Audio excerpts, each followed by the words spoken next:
Hi, I'm Todd Cutter, one of the counselors at Water's Edge.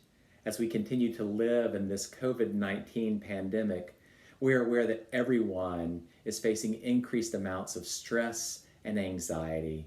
Just look at everything that's happening, from having to learn to juggle new schedules, to dealing with challenges at work, at home, with school, to facing the fear that we might contract COVID, to worrying about those who have it. And I share all of this with you because stress and anxiety can have a negative impact on our bodies. In fact, those things can weaken our immune system. And one of the interesting things that's happening is we're seeing an increase in the number of cases of shingles.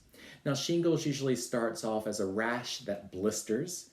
It's very painful. It typically appears on only one side of our body. And we often think of shingles as something that affects the older population.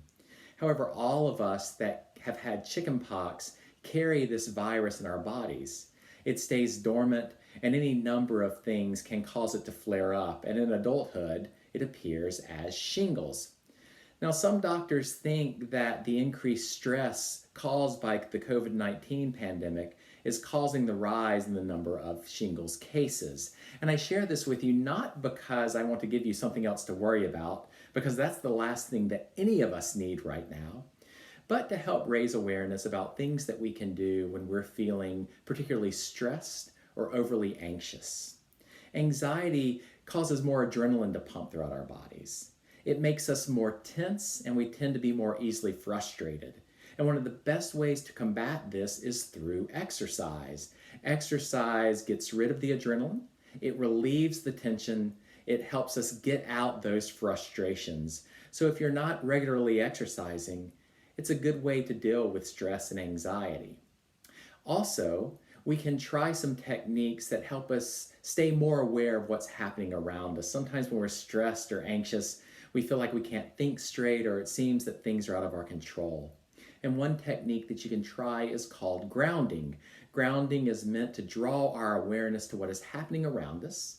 And so in grounding, you pause and you name 5 things that you can see, 4 things that you can touch or feel, 3 things that you can hear, 2 things that you can smell, and 1 thing that you can taste.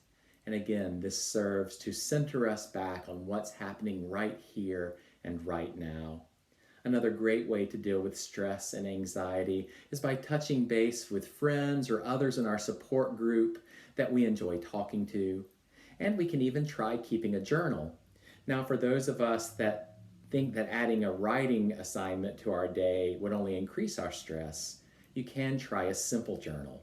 And what you do is each morning you write down a mantra that you would like to live by that day and 1 goal that you have for the day. And then at the end of the day, you write down 3 positive things that happened.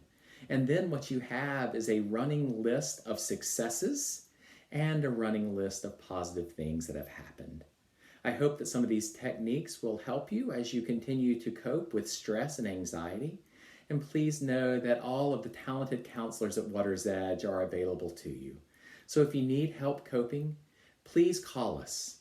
We'll be glad to meet you where you are, to listen and to help share techniques, and to journey with you.